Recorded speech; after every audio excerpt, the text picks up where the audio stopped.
네, 여러분 반갑습니다. 오늘 가정의 달 또 어버이 주일을 맞아서 우리 영아부, 유아유치부부터 어린이부, 청소년부, 청년들 또 우리 세대의 할아버지, 할머니, 부모님 세대와 다 함께 예배할 수 있어 얼마나 감사한지 모르겠습니다. 아이들 너무 잘하죠? 예, 우리 찬양도 너무 은혜가 됐습니다. 평상시도 은혜가 됐지만 3배로 은혜 됐습니다.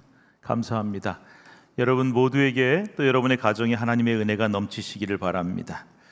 오늘은 어버이 주일입니다. 보통 어버이 주일이 되면은 부모님에게 효도하라는 설교도 우리가 많이 듣고 또 부모에게 효도하라는 가르침을 교회에서 많이 주고 있습니다만은 성경에 부모님에게 효도하라는 말씀이 참 많이 나옵니다. 그 중에 가장 눈에 띄는 내용이 룻이라고 하는 여인의 효도입니다. 오늘은 룻의 효도에 대해서 말씀을 잠깐 나누도록 하겠습니다. 이 룻의 효도는 여느 자녀들 효도와는 좀 달라요. 왜냐하면 내 육신의 친아버지, 어머니에 대한 효도가 아니라 시어머니에 대한 효도이기 때문입니다. 우리 어린이들은 시어머니가 무슨 말인지 잘 모르시죠? 그런데 우리 여러분들 다 아실 겁니다. 우리 시어머니에 대한 며느리 효도가 왜 중요하냐? 이 며느리와 시어머니 관계가 참 묘한 관계이기 때문입니다. 어떤 분이 이런 말씀하셨어요. 하나님도 해결하지 못하는 관계가 시어머니와 며느리 관계다, 이런 얘기를 했습니다. 제가 전에 목회하던 교회에서 지나가는데 젊은 권사님, 여자 집사님들이 모여서 이렇게 수다를 떨고 있었어요. 제가 지나가는데 다 들립니다. 여러분 기억하세요. 누군가는 듣고 있습니다. 그런데 한 분이 이런 얘기를 했어요. 나는 시자가 들어가는 거는 다 싫어. 시댁도 싫고 시누이도 싫고 특히 나는 시집을 절대로 안 읽어, 이렇게 얘기를 했습니다. 그랬더니 옆에 있던 분이 얘기합니다. 나는 시자 들어간 거는 다 안 먹어. 시금치는 절대 안 먹어, 이렇게 말했어요. 그때 그 옆에 있는 분이 얘기합니다. 나는 시편도 안 읽어. 한 분이 얘기하십니다. 에덴 동산이 왜 낙원인지 알아? 하와한테 시어머니가 없었기 때문이야, 이렇게 말을 했습니다. 농담으로 다 웃으시지만 여기 계신 분 중에 시어머니는 속이 좀 쓰리실지도 모르겠습니다. 이렇게 시어머니와 며느리 관계는 참 쉽지가 않아요. 그런데 오늘 이 며느리 룻의 효도가 참 중요한 교훈을 우리에게 주고 있습니다. 이 효도란 게 참 쉬운 게 아니에요. 여러분, 저도 자녀이기도 했고 또 부모이기도 하지만 효도하는 게 당연한 것이고 쉬운 일이 아닙니다. 내 부모에게 잘하는 것이 당연한 것처럼 보이지만은 결혼을 해서 가정을 꾸린 남자와 여자가 부모님에게 효도하는 것이 쉬운 일이 아닙니다. 특별히 시어머니가 며느리와의 관계가 쉽지가 않은데요. 그런 의미에서 며느리 룻의 효도가 참으로 소중한 것이지요. 사사시대 유대 땅 베들레헴에 엘리멜렉이라는 사람이 살고 있었습니다. 베들레헴에 큰 기근이 들어서 엘리멜렉은 아내 나오미와 두 아들 말론과 기련을 데리고 모압 땅으로 이민을 갔습니다. 그런데 참 불행하게도 그 모압 땅에서 엘리멜렉이 죽고 두 아들 역시 결혼한 지 10년도 못 돼서 자녀를 못 남기고 죽고 말았습니다. 모압 땅으로 살겠다고 들어갈 때는 남편과 아내와 두 아들이 들어갔는데 모압 땅에서 나올 때는 남편을 잃은 과부가 된 나오미와 또 과부가 된 룻과 오르바, 3과부만 나오게 된 것이지요. 이제 이 3과부가 먹고 살 길이 막막하니까 베들레헴으로 고향으로 돌아가야겠다. 그런데 나오미가 이런 생각을 한 거예요. 야, 나는 그래도 고향이니까 베들레헴 가면 어떻게 비빌 언덕이라도 있는데 두 며느리는 생면부지 타양 땅에 가서 무슨 희망이 있을까 싶어서 큰 결심을 합니다. 그리고 두 며느리에게 친정으로 돌아가서 재가를 하고 살 길을 찾으라고 말했습니다. 여러분, 여기 계신 이 부모님들, 할아버지, 할머니들, 시어머니, 시아버지들, 중요한 원리를 하나 깨닫게 되기를 바랍니다. 시어머니가 먼저 며느리를 어떻게 대하느냐 하는 것이 참으로 중요합니다. 나오미는 자기 자신이 늙었고 일할 힘도 없으니까 나오미 입장에서 볼 때는 자기 입장만 생각하면 두 며느리 데려가야 돼요. 두 며느리 아직 젊으니까 일이라도 시키든지, 아니면 이스라엘 백성들은 가난한 사람 구제하기 위해서 추수를 하다가 바닥에 떨어진 이삭을 줍지 않았어요. 그거라도 주워오면 먹고 살 길은 있잖아요. 그러니까 시어머니 입장에서 볼 때는 며느리를 데려가는 게 맞습니다. 그런데 나오미는 그렇게 하지 않았어요. 오히려 두 며느리를 친정으로 돌려보내 제가시키려고 했습니다. 이유가 뭘까를 생각해 봤습니다. 나오미는 두 여인을 그냥 며느리로만 본 것이 아니라 딸처럼 생각했기 때문이에요.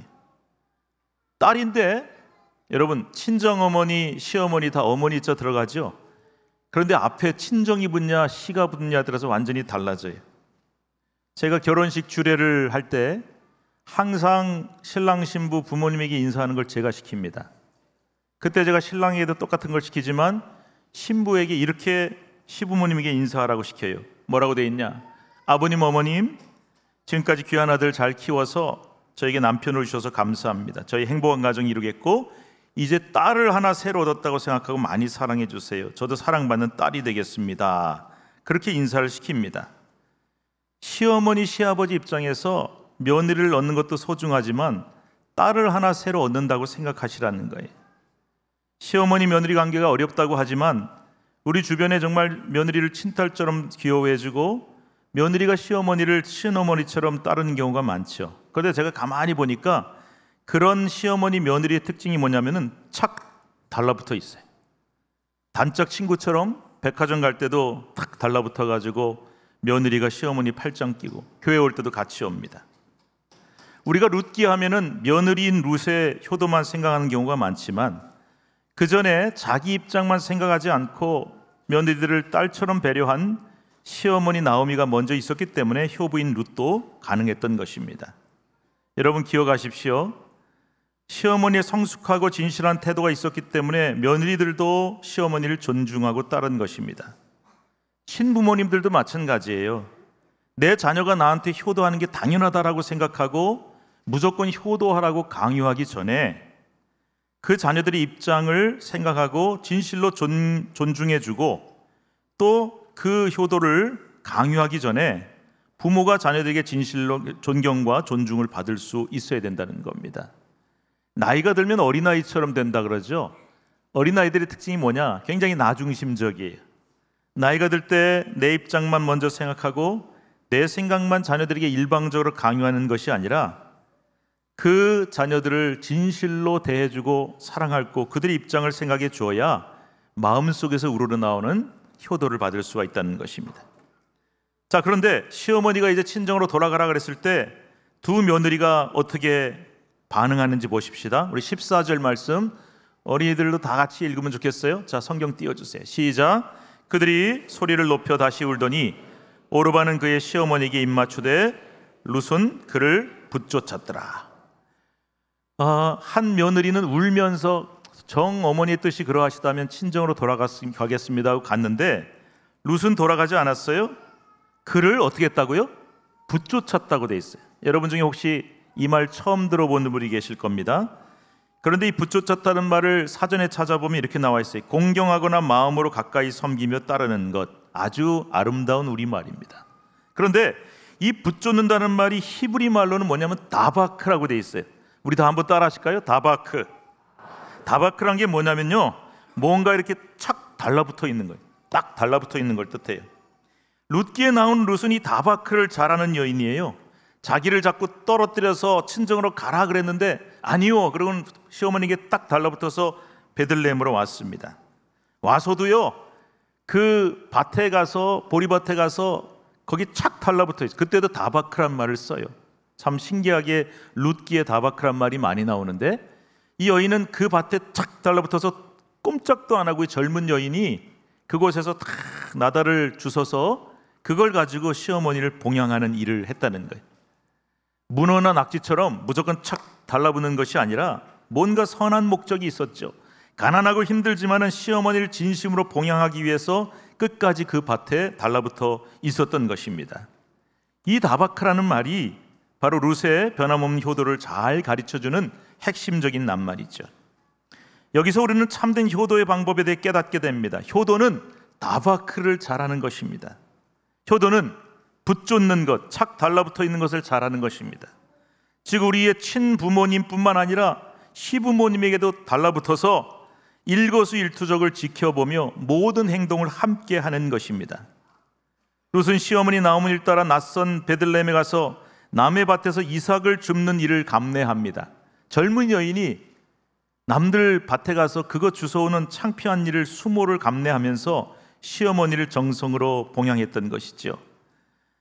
어머니의 생활과 삶을 따라 자기 고향과 친척, 친정까지도 다 포기하고 어머니가 가시는 곳에 나도 가고 어머니가 거하시는 곳에 나도 거하고 어머니의 하나님이 나의 하나님이 될 것입니다. 평생을 자기가 섬겼던 모압의 신을 버리고 하나님을 믿는 어머니의 신앙을 함께 따라가는 여호와 신앙으로 개종했던 것입니다. 이 자리에 계시는 며느리 여러분 중에 시집 오기 전에 나는 절에 다녔어, 나는 다른 종교 믿었어, 그런데 와보니까 시댁의 신앙이 기독교야, 신촌교회 다녀, 그래서 그분들 따라서 교회 오신 분들 정말 잘하신 겁니다. 여러분이 그것을 계기로 예수님을 믿게 된 것도 너무나 잘한 일이지만 그 자체가 신앙을 같이 한다는 것이 얼마나 큰 효도인지 모릅니다. 사랑하는 여러분, 오늘 우리가 친부모님, 내 아버지, 내 어머니, 나의 시아버지, 시어머니 또는 처가 부모님을 어떤 자세로 대하시는지요? 저는요, 부모님이 다 돌아가셨어요. 그런데 부모님이 더 돌아가신 다음에 어버이 주일에 설교하기가 더 힘들어졌습니다. 왜냐하면 설교할 때마다 부끄러운 마음이 자꾸 들어요. 부모님 살아생전에 저는 저 먼 포항에서 목회를 하고 있었습니다. 먼 곳에 목회하고 산다는 핑계로, 바쁘다는 핑계로 저희 부모님한테 저는 1년에 명절 때나 한 번, 두 번 찾아뵙기도 하고 이번 명절은 주일이 꼈어요, 바빠요 해서 그나마 못 갈 때가 있었습니다. 어버이 주일에 또는 부모님 생신 때나 한번 전화드리고 잘 지내시냐고, 또 어쩌다 한번 가서 식사 사드리고 선물 하나 사드리는 것으로 내 할 바를 다 했다고 생각을 했습니다. 지금 생각하면 참 부끄럽고 죄송한 일입니다. 효도는 다바크를 잘하는 것이다. 일거수일투족의 부모님을 살피며 전화도 자주 드리고 대화도 많이 하고 부모님이 이야기를 많이 들었어야 되는데 지금 생각하면 이런저런 핑계가 참 많았습니다. 그런데 조금 철이 들어서 부모님을 좀 더 잘 모시고 효도해야겠다고 생각해 보니 부모님이 계시지를 않습니다. 부모님이 세상에 계시질 않아요. 그래서 성경에 나오는 부모를 잘 모시라는 효도하라는 말씀도 있고, 또는 가족끼리, 부부끼리 잘 화목하라, 자녀들에게 잘해주라, 이 말씀 다 있지만 여러분, 효도의 명령은 약속 있는 첫 계명일 뿐만 아니라 시한이 있어요. 시한이란 게 뭔지 아시죠? 그 기간 지나면 소용이 없는 거예요. 좀 효도해 보려고 생각하니까 부모님이 안 계세요. 그런 일이 없으려면 그 부모님께 살아생전에 잘 효도하라는 것을 성경은 말씀하고 있습니다. 혹시 우리는 부모님을 대하는 아들과 딸, 며느리와 사위로서 이런 자세로 부모님을 대하고 있지는 않은지요? 진정한 효도는 룻처럼 부모님을 붙쫓는 것입니다. 착 달라붙어 있는 것입니다. 부모님에게도 관심을 가지고 그분들의 말씀을 들으며 어떻게 살아가시는지를 살펴보고 그분들과 모든 방향과 삶을 일치시키는 것입니다. 어떤 연세 있는 권사님이 저한테 이런 얘기를 하셨어요. 목사님, 저는 애들한테 전화 올 때가 참 좋습니다. 뭐가 그렇게 좋으세요? 뭐 사달라고 부탁하고 뭐 사주겠다고 얘기하는 게 좋은 게 아니라 그냥 애들 목소리 듣는 게 제일 좋습니다. 무슨 내용이 있어서가 아니라, 뭐 잘해드린다는 약속을 해줘서가 아니라 그냥 아들, 딸 목소리 듣고 손자, 손녀 목소리 듣는 것만으로 너무 좋다고. 그런데 바쁘다는 핑계로 우리는 전화도 못 드리고 아들, 딸, 손자, 손녀의 목소리도 잘 들려드리지를 못했습니다. 그래서 성경은 다바크, 즉 부모님 가까이 하면서 자주 목소리를 들려드리고 자주 찾아뵙고 진심으로 존중하며 따르는 것을 효도라고 말씀하고 있습니다. 말씀을 맺으려고 합니다. 사랑하는 여러분, 여기 계신 우리 저 어린 영아부, 유아, 유치부 어린이들과 어린이부, 청소년, 청년, 여기 계신 우리 어르신들까지 우리 모두가 신앙을 가진 사람으로서 부모님에게 진심 어린 효도를 함으로 하나님의 영광을 돌리는 가정이 되어야 할 줄로 믿습니다. 지금 생각해 보면 사람은 꼭 청개구리 같아요. 청개구리 아시죠? 네, 왜 청개구리입니까? 계실 때는 잘 못하다가 돌아가신 다음에야 울면서 개굴개굴 하는데, 그때는 어머니가 안 계시고 아버지가 안 계시는, 후회해도 소용없다는 것을 말씀하고 있어요. 정말 우리가 철이 들어 부모님의 소중함을 깨닫고 효도하려고 마음을 먹을지라도 우리에게 허락된 날이 그렇게 길지가 않습니다. 이 좋은 어버이 주일에 룻기를 통해서 룻에 붙쫓는 효도법을 마음에 깊이 새기시면서 가슴 깊이 실천하는 우리 신촌교회 성도들이 되시길 바라고요. 가정의 달 5월입니다. 여기 모인 우리 사랑하는 자녀들을, 다음 세대를 내 마음 깊이 사랑하고 존중하며 그들을 소중히 여기는 우리 교회가 될 수 있기를, 또 우리 어린 세대들과 자녀들은 부모님을 때가 허락될 때, 하나님이 허락하신 시한 내에 후회하지 아니하고 효도할 수 있는 그런 진실로 효도하는 우리 신촌교회 성도들이 될 수 있기를 주님의 이름으로 축복합니다. 기도하겠습니다. 하나님 감사합니다. 오늘 우리가 가정의 달을 맞고 또 온 세대 예배를 통해 우리 사랑하는 어린 다음 세대들과 예배할 수 있게 하신 것을 감사합니다. 그리고 하나님의 말씀을 귀 기울여 들었습니다. 우리 어른 세대들과 기존 세대들은 사랑하는 어린 자녀들과 다음 세대들을 천하보다 소중히 여기며 이들을 믿음과 기도로 잘 키워낼 수 있도록 도와주시고, 우리 아들과 딸, 손자, 손녀들, 자녀손들을 하나님의 은혜로 잘 키우게 하옵소서. 또한 우리 다음 세대들은 부모님의 소중함을 귀히 여기며 때가 늦어 후회하기 전에 전화 한 통 먼저 드리고 찾아뵙고 그 말씀에 귀를 기울이며 부모님의 생각을 따르며 함께 붙여줄 수 있도록 도와주시옵소서.